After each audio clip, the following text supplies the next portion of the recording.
I'm Maria Menounos, and you're tuned in to AfterBuzz TV, the ESPN of TV talk. Now, let the buzz begin. Oh my goodness! Happy New Year! Happy season finale! 10 weeks, 10 episodes. There were some obstacles that got in our way, but you know what? We're still here, still talking season 10 of Curb Your Enthusiasm.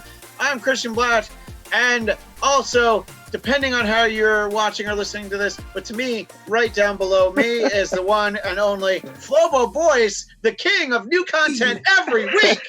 New content every week. So glad to be here. But it's one thing I learned being on this after show is stop saying Happy New Year. Bad things happen, Christian Bladt. You say Happy New Year every week. Ah! I don't know. I don't know what you're talking about. Like, everybody was complaining about 2019. They couldn't wait for 2019 to be over. It was such a bad year. Bring on 2020. Well, there you go. We got it. Also with us is James Maple. Hello, everybody out there across the interwebs. James Maple here. Good to see you guys. And the only member of the after show panel who is not a member of the Big Johnson Club, Rachel Goodman. Hey, yeah, you don't know that. I'm sorry. Unfortunately, I'm not a member. But she's the president. Yeah, but I'm also a client. So much to talk about. And this was not only the season finale, but it was the 100th episode of Curb Your Enthusiasm. I wanted to start off getting everybody's general thoughts. And, you know, the way this show works, sometimes Larry decides he wants to do it again. Sometimes it takes a few years. Maybe he'll just never want to do it again. Let me ask you first, Rachel. Overall thoughts, and what do you think about the possibility that this could be the last episode we get of the show?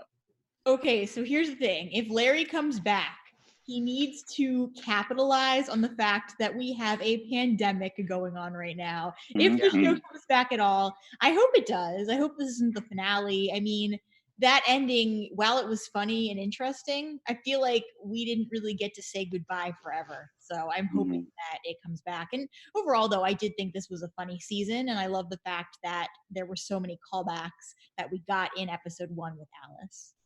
Absolutely. James Maple, what did you think of this episode? And if the story doesn't continue from here, what are your thoughts?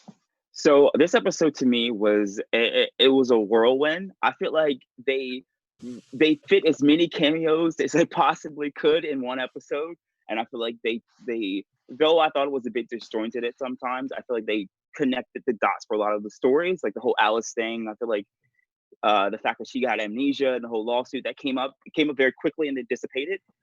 Regarding the trajectory of the show, I hope so, because I'd love to see the dynamic between the new neighbors, Alice and Mocha Joe and Larry. I think that's the most ultimate like spite, to get a spite house, not a spite store, but a spite house. So I love that ending, and I can definitely see it panning out to being a very funny season 11 if it happens. Well, James, you know, throughout the last 10 weeks, I have always valued your opinion, but I'm going to get a second opinion. Flobo, what did you think of this episode, and if it's the last episode of the series? Who'd you go to first? No, I'm just kidding. A lot of good things about this episode. I like the way how it ended as far as the adventures of this season, and it's definitely on brand to walk away from that while on top and say, okay, if I'm not doing any more, that's the way it's going to be. You got the house next door. Larry goes back to living his life because he's not that like destitute. But at the same time, I want to see more characters come back. I really think there's a lot of things that could have been drawn from the evolving relationship between Larry and his impending lawsuits. Remember our predictions a couple of weeks back about everyone coming out of the woodwork for that. It just seemed like it got swept under the rug here, just in the brevity of time. So I do think there's a lot more story left for sure. Yeah, I think that we were all expecting the lawsuits and those kind of grievances were going to come together. I mean, I thought that it was going to be another attempt at the Seinfeld finale. So in the way that the show always sort of keeps us guessing, I think that they did a good job in how it all came together. Some of it, I don't know, I think worked, and some of it was completely unexpected, in all honesty. Like, I didn't think we were going to get Joey Funkhouser and his induction into the Large Johnson Club. But I thought that it was funny. Let's go through sort of everything. So this episode is called The Speights Tour. it is when we finally get to see the big opening of the Speights Tour. I thought it was fun that they gave us like a little Today Show coverage, which of course is really funny to see now, because you're like, this is what they bring on the whole staff of the Today Show to talk about is Larry's Speights Tour instead of, maybe what they should be talking about this week. Rachel, what did you think? What did you think about sort of the way it started and the introduction of the Speights Tour as a concept, and how, at least at the top of the show, we see a couple others? I love in general when they have kind of like a meta news show within a show. And so first of all, I loved that. I thought it was hilarious. I was dying from laughter when we learned of Jonah's Deli, and I was like, okay, and that each customer is like an Oscar. And just the way that Jonah Hill played that, I was like, okay, this was perfect. But yeah, the cameos were through the roof. And I was like, okay, I am on board with this. What's going to happen to Latte Larry's though? Because something's about to go down. And at first, I thought that they were like the news coverage spun it in a more positive way. Yeah. I thought they were trying to fast forward and say that Larry had done something terrible. But obviously that was not the case. Well, I mean, he did do something terrible, but not at that point at the beginning of the episode. James Maple, when we're all able to go back out into the world, do you have plans to stop by Sean's Exotic Birds and visit with Mr. Sean Penn? I'm so glad you said that, because my next comment was going to be piggyback off of Rachel. And I'm glad she liked Jonah Hill's example, because my favorite was actually Sean Penn's. And I think his excuse was the bird salesman next door sold him a mute bird. I thought that was great. That was great. It was like Rachel said a moment ago. It was so cool to see different actors that we all honor and admire come in and then take on such like a ridiculous role. And it's something that it's so perverse in the city, like being spiteful over silly things. But when you have the coins to make it happen, you can open up things like a Speight bird store or a Speight jewelry store. So that was a really cool concept, and I think they did it really well in this episode. Flobo, what did you think about getting to see the Speight world? And do you regret not branching off and doing your own Speight after show that goes at the same time as this? It's on flobito.com, trying to draw away our audience for this show. A missed opportunity indeed. No, I like the idea of it. Just taking a step back from, here's this idea that's way out of sorts. I'm going to build a story out of Speight. And we all laughed and go, oh, this will never work. But 10 episodes in, not only we're comfortable with it, we're acknowledging other stories on things to be spiteful with. I boycott a certain particular burger joint. You guys follow me on Twitter, you know which one. And I thought it back in my mind to start my own burger joint. Why not? But I go, that's crazy. I don't know the first thing about being a restaurant, but this episode's inspired me. So now Flow Burgers is coming up this fall. But I hope the menus will be great. And the thing about Flow Burgers is that the menu changes and they offer new toppings every week. At Flow Burgers. Oh my goodness. So you basically would be the Mila Kunis of Speights stores. You would open a store, but you wouldn't know how to run it, which I thought was very funny and unexpected to see. And just because I want to prove that I'm in show business, or I used to be when we could go out and visit show business. Mila and Ashton's kids went to the same preschool as my kids for a while there. So I used to see them all the time, and I didn't know that they had a Speights store in the works. I would have tried to invest some seed money into it, but that's just me talking about it. Your BFFs didn't tell you. Yeah, I was in a pie eating contest with Ashton Kutcher. True story. Wow. Yeah. No, actually neither of us won. So at least I didn't let Kelso beat me. Anyway, let's talk about, I alluded to it a little bit earlier. We got the character of Joey Funkhouser, who I hadn't thought about in a while, in all honesty. Now, James is new to the show, so this was a new character for James. But obviously that's Chaz Bono as Joey Funkhouser. Flobo, what did you think about the return of Joey Funkhouser and how he, shall we say, made an impression on Larry? Since I'm about penises, I see a whole other layer of weird. I was actually pleasantly surprised because I thought pretty much the Funkhouser clan was what we saw will be pretty much it. So to get another or a return of one at the end of the season was kind of a cool treat, and having that feature ended up being the inciting incident for the end finale. So even though it was kind of quirky, and I was going to be like, I wonder why they're spending so much time talking about this penis, and ended up like paying off for the rest of this whole storyline. Yeah, I'm with Flobo. I didn't expect to see them back, but Yeah. it made sense the way that they did this, and the fact that this is what I love about Curb Your Enthusiasm in general. When episodes track, so in terms of we learned about him being part of a certain club, and it tracked through the entire episode in terms of the watch and in terms of what ends up happening with that special cup, which I don't buy, but when we get to that point, I'll mention my thoughts there. But but I loved that the character that Joey tracked through the entire episode in terms of his problem area. Right. No, absolutely. What did you think, James, about, this is a character that you met for the first time, but, that's the beauty of the show. It's not like, oh my gosh, you need to, listen to the podcast about the show and read all the tie-in, literature. And so you can just be like, okay, so this is just somebody everybody knows that I'm meeting for the first time. What did you think? Yeah, I thought that was an awesome character. I mean, I love the fact that there was, a bit more light shed into the trans community and being in the show. I think that was such a smart move. And then also the character himself was hilarious. And just the whole play on the whole Big Johnson Club. And like Rachel said a second ago, and watching this show, I've learned to pay far more attention to the little details of the things that happen within the Curb Your Enthusiasm, because every now and again within the episode, they'll pop back up and pop back up. So it was uncomfortably cool to see the big penis reference come up over and over and over again and play such a heavy part of the episode and even the conclusion of the episode, if you will. To be cool. Yeah. I like it. Yeah. Yeah. I did like how that transitioned into the talk about the Big Johnson Society.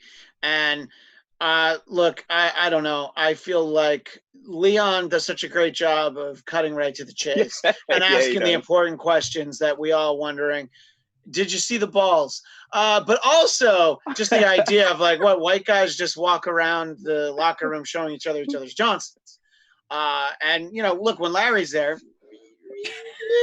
pretty. Oh my gosh. No.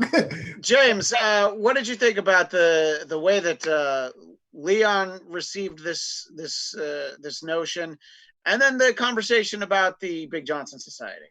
I thought I've always had like high love for Leon as a character. I think he brings such humor to every scenario. And this scene in particular, when they were sitting down at the country club eating whatever, I remember Leon saying to him, he's like, "Oh yeah, when you go out of town, we have everybody come over, we talk about things, we have a community meeting." I thought that was hilarious, and I love that Leon brings such real gritty comedy to any scene that he's in. So I definitely respect JB Smoove and what he does. JB Smoove. I gotta sorry to cut you off there, Rachel. No, go ahead. Okay. I was just gonna piggyback off of James and just say that while I do not understand the Johnson Club or what it's like to be in a male locker room, I can say that Leon brings such energy with anything, any quirky element that we ever see on Curb. It's always Leon saying, "Well, duh. I mean, we have these meetings when you're not here because of course we do, and I'm a member." Of course. Yeah. Flobo, I want to let you have your point, but before you make it, I want to ask your thoughts too on just the matter-of-fact delivery that JB Smoove gives when he asks, when he's asked, "Do you have officers? Who's the president?" And of course, he says Horsecock Williams. And just the way that he's just like, where's Doc Williams? You know, it's like, of course. You didn't know? Exactly. So give us your thoughts on that, and then the point you were about to make before. I think they were one and the same. So watching this episode, I have not heard the word Johnson used in that context in like 15 years. Like, why are they going such an old school way of referring to a penis? And I was like, wait, this adds credence to some secret society that's been around for generations, apparently, that you didn't know about there, Larry. That's actually having meetings in your house. So it totally made it sound more credible, even though it kind of wasn't. It's almost like back when the Simpsons used the words cromulent and bigot, and it sounded like it was real words, but they weren't. You know what I mean? That was pretty awesome. Yeah, no, that's an entirely cromulent point, and it did embiggen my spirit. Rachel, let's move it along to the what unfortunately turns out to be the undoing of Latte Larry. Larry's disgust at the emergency medical and just the first responders misusing their sirens and just using it so that they can get to the coffee shop faster. Yeah. We see a few times, obviously, throughout the episode. Yeah. So my thought there is, in what world do you go in front of a fire truck or an ambulance? Because you never know if it's an emergency. And my thing is, like, just because I respect people who are in that line of work so much, I don't even care if there are times when they put the sirens on to get coffee. Like, do your thing, go get some coffee, because there are going to be plenty of times when they're actually doing it seriously, and I'm not going to get in the way of that. Well, yeah, because I mean, especially in the case of firefighters, they're on their way to something that's already on fire, and they're about to put their lives on the line. Of course, any of them with the siren, wouldn't really be abusing it, but I did love just the amount of driving maneuvers that Larry went through to prevent the fire engine, of course, heading towards Latte Larry's. What did you think about the whole thing, James? One of the things that stood out to me from the whole siren abusing, if you will, was candid that all the officers were. I feel like every time Larry pitched to them, like, "Oh, like, I bet you guys aren't doing," he's like, "Yeah, no, we're not doing anything. There was no emergency. We needed to get coffee." The fact that they were so candid about it, I thought was very funny, because you would expect, I don't know, them to make up some story about, oh, there was a fire at the Dunkin' Donuts or whatever. But they were like, "No, here's what it is. I wanted coffee. This is the fastest way to get there." I thought that was pretty funny. Yeah, I did like the paramedic just saying, like, "I gotta go. The coffee's gonna get cold." Like, that's the real emergency. That's the real emergency. Yeah. Flobo, this is the one thing that didn't track for me. I felt like this whole storyline with the emergency personnel and the siren abuser would have been a lot more impactful had the first group of firemen were going to Mocha Joe's, right? So if you're Larry Dave, you walk in, everyone's patronizing your store. I mean, I didn't buy the fact that he abused him for it, but I understand if he was at Mocha Joe's and him chastising. I can't believe I pulled over for you people to do this. Then next time being like, "Oh no, you won't go to Mocha Joe's," and ends up being his place. So to Rachel's point, when I see him, these people are just working really hard and grabbing a hot cup of Joe to get back on, being the front line, and this old man walks in and is like, "How could you enjoy the coffee?" I was like, I don't know. Curb correction worthy? I don't know. We'll find out. Stay tuned. Stay tuned. Find out what our final curb correction corner is, our recurring segment where we discuss when did Larry or someone else in the cast go a little too far. Rachel, let's talk about Latte Larry's. We got a really good look at the inside of it. As we're seeing it sort of through the eyes of Joey Funkhouser, just this idea that he's showing him the ropes, getting used to it, and he explains not only is it a defecation-free zone, but no tip jar, because that turns us into beggars. Your thoughts at the presentation of Latte Larry's, Rachel? Okay, so I mean, I thought it was running in general pretty smoothly, but in terms of that tip jar thing, no, I don't agree with that at all. Everyone who is working behind that counter should be able to get a tip, except for maybe Larry. But no, I almost thought that that's where they were going with this, that it was going to be somebody like Joey who felt disgruntled because Larry took away the ability for him to get a tip. And so maybe on purpose, when he was going to lock up, he would have done something not like set the building on fire, but done something that was kind of bad. That's kind of where I thought they were going with this. Flobo, as you look around Latte Larry's, you know, it does seem to be operating at max efficiency, but as the firefighter points out at the end, that everything he did is the sort of thing that you would do if you were trying to start a fire. They had the and by the way, in this day and age, where we are today on March 23rd, 2020, to watch all of that Purell go up in flames, I was just like, what are they doing? I need that. My hands are filthy.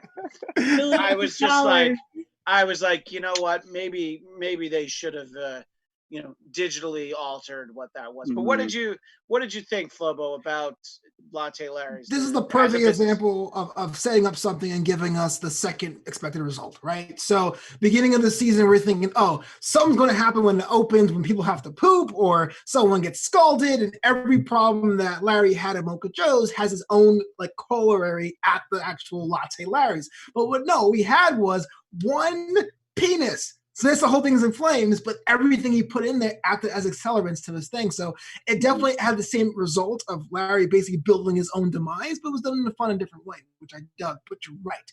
Shout out to Pharrell, who sacrificed himself in this episode. It's pretty sad to watch. Well, you know, look, when it comes to the notion of mistakes and accidents, it only takes one oversized artificial penis. That's really all it takes. James, your thoughts on that? You know, I feel like I have to just say one thing about the last scene that I thought was hilarious. It was a very quick segment. I think the firefighter was talking to Larry about like why there were no toilets, because he was going to use the toilet as a secondary source of water. And then Larry says, I think I wrote it down.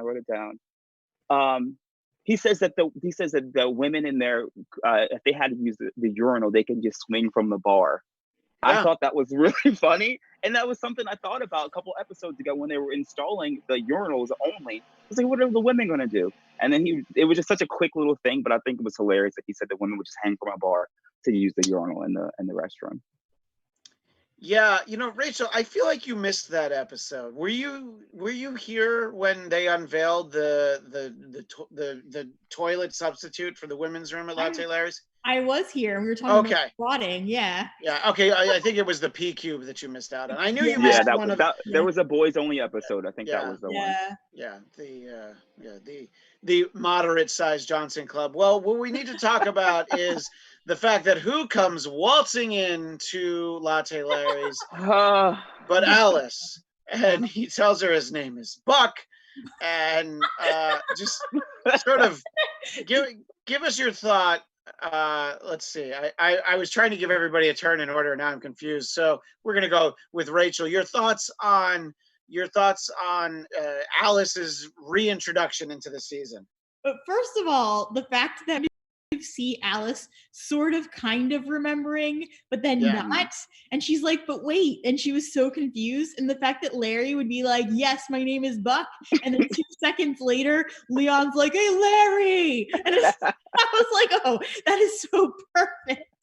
It was hilarious. But I mean, we all knew she was going to remember. I thought she was going to remember right then and there. Yeah, but surprisingly, she didn't. But we knew that that's where this was going to, was that she was going to remember, and that the lawsuit was going to, I guess, recommence. Yeah, Flobo, when she walks in and, you know, she eventually does get her memory back, like me, did you expect that the lawsuit was going to be the focus of the last, 10, 15 minutes of the season? Yeah, I was waiting for that to happen. And shout out to the fact that it was a scone that did it. The best underrated pastry ever. Okay, no, I'm just saying it's kind of interesting how she came in, didn't know anything, had fuzzy memories. And I thought it was going to be, hey, it was you're that creep. Because I had forgotten about the resolution of that episode, to be honest with you. And it gets written off in a line, like the scene afterwards. So I was like, oh, perfect, gut punch. Here's Larry being brought up for all of his boob grabbing and Me Tooing this season. But until last, it didn't happen. Or at least if it happened off camera.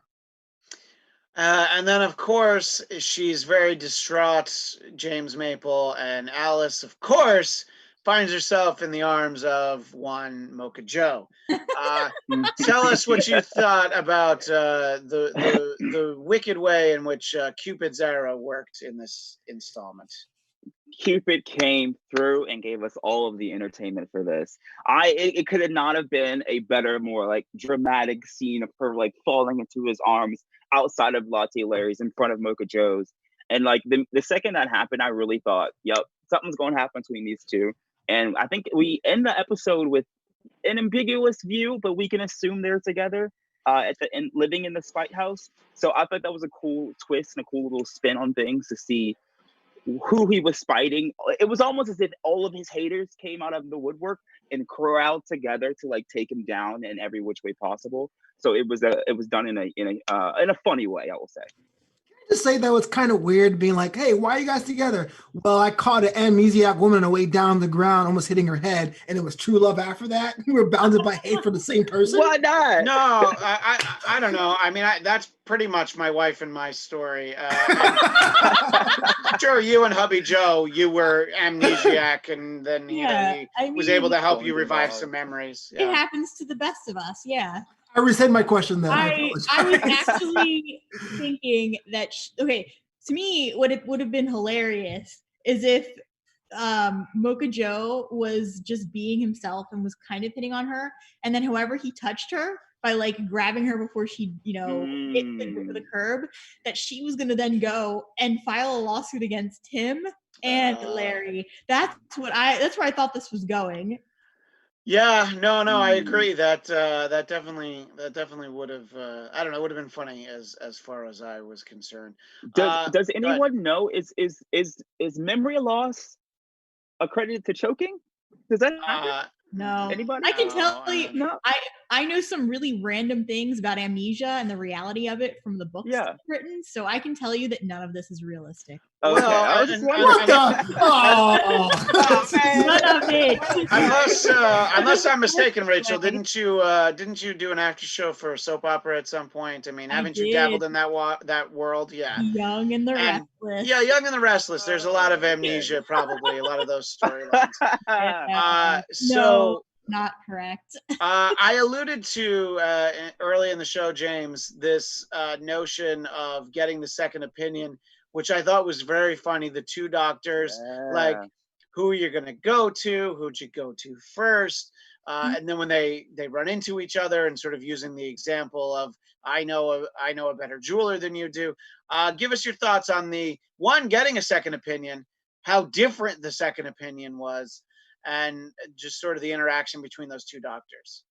Well, this scene actually it harkened back to, if we remember episodes ago, where Larry was where his doctor's son was giving him advice, and then he went to the dad to get the same advice. It reminded me of that in a sense. I will say though, like you mentioned a moment ago, Christian, the doctors in this episode, advice were starkly different, And I could notice too when Larry would mention one doctor to the other doctor, their response was simply, "Oh, he's a good doctor." And I was like, "Ooh, that is shady." I knew something was going on between the two of them. So it was cool to see that crescendo happen in the ER when he went to drop them off, Tara and Will, to the hospital. So that was really, really interesting and funny. And it was cool to see two people who were, who are held in such high regard can be so petty and so mean to each other. It was just an interesting thing to see. Very funny. So I actually had a lot of thoughts on the second opinion doctor situation. Okay. Only because whenever I had a herniated disc, and I remember like when this happened, I went to 3 different doctors, and they all, like the first doctor said, "Oh, surgery, yes, surgery and pain medicine. That's the way to fix it."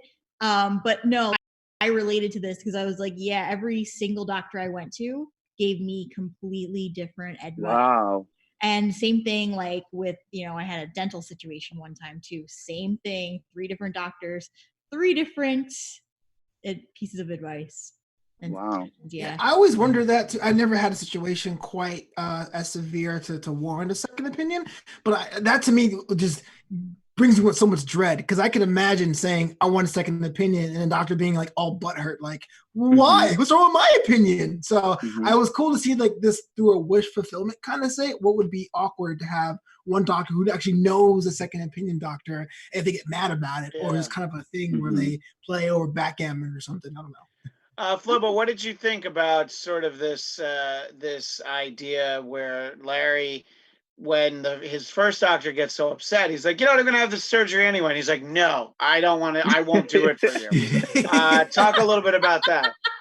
I guess he was just so disgusted he went to that guy for a second opinion, because I mean, that's his bread and butter, man. He recommended it, so now it's kind of like, no, I don't want your spite surgery. I'm above that, Well, let's talk about the expecting couple in the episode, and only Larry. There were so many moments in that conversation where I couldn't believe what he said, and starting with the fact that he's like, I impregnated someone once.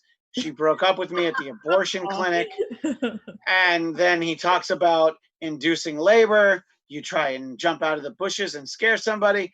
And Jeff makes a valid point that you really have to think about these hypotheticals. They always end poorly, with him jumping out. And then, of course, it goes into have you ever thought about the skin tone that you'd want? And then, of course, she gets the whole gun to her head thing.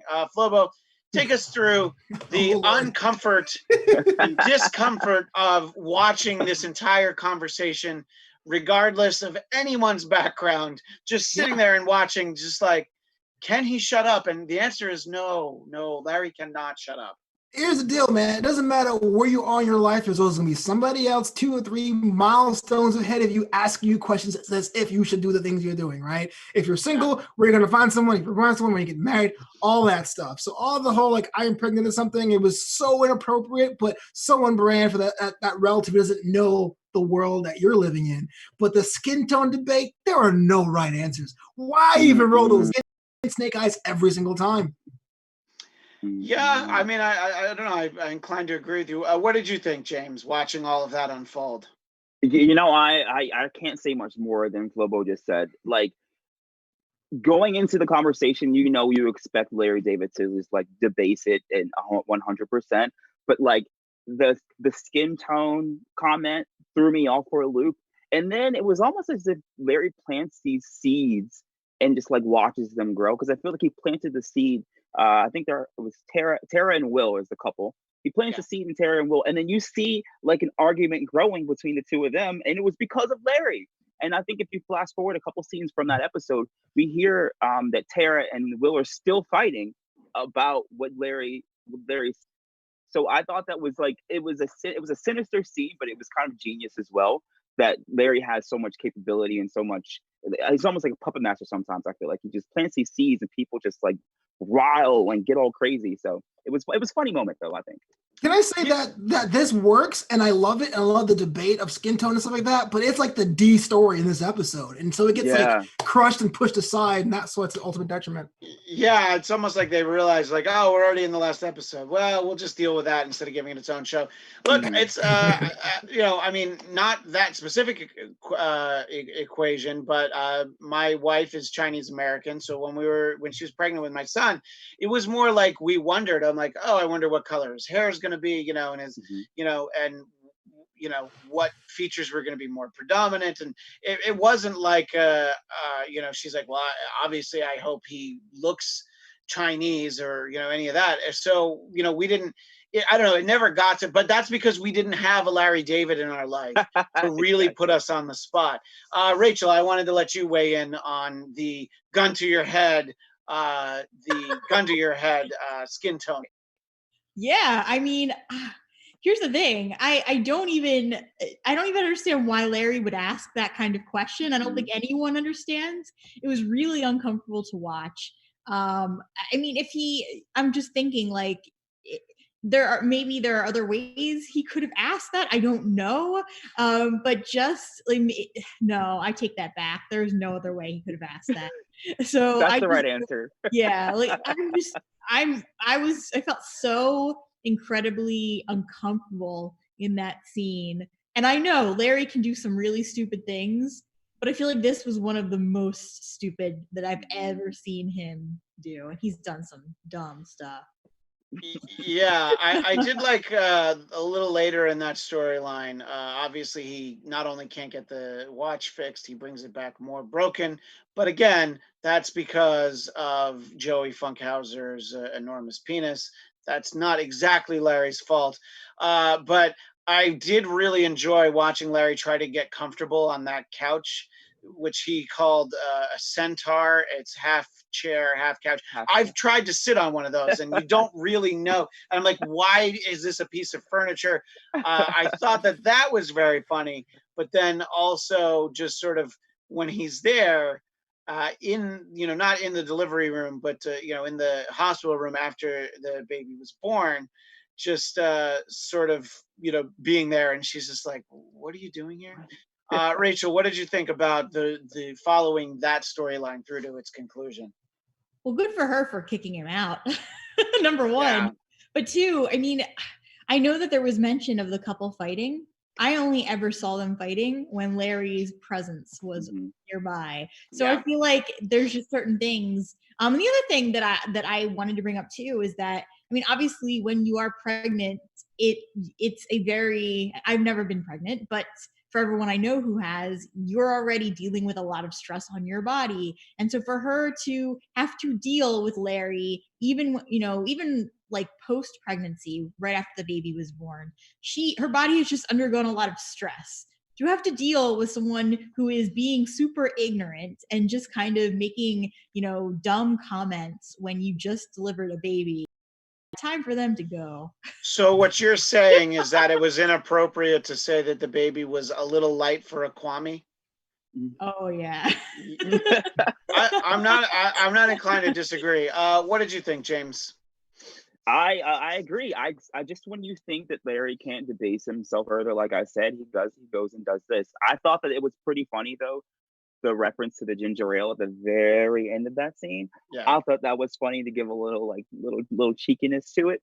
But I think I agree with Rachel. Like a woman's body is under so much stress, and furthermore, it's one thing to put up with crap like that from like your family. Larry is of no relation to them whatsoever. Like, he's just a random person. It's like tough enough to deal with that within your family or within your close friends. He's just someone who happened to have driven Will to the hospital, and he's coming in with all this mess. She should have kicked him out a long time ago. Yeah, no, I'm inclined to agree. I mean, having never obviously delivered a child, but I've been in 2 rooms where a child was delivered. And also, my wife hates this show because she hates Larry so much. She finds him so annoying.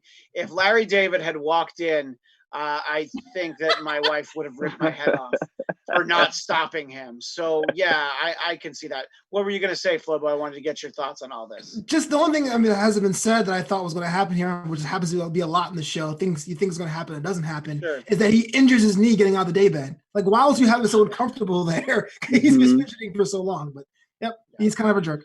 Well, we are almost out of time, so it is time for the final Curb Correction Corner. Flobito, kick us off with your Curb Correction Corner, which, as I mentioned earlier, is the moment or line of dialogue where you feel that Larry or another member of the show went too far.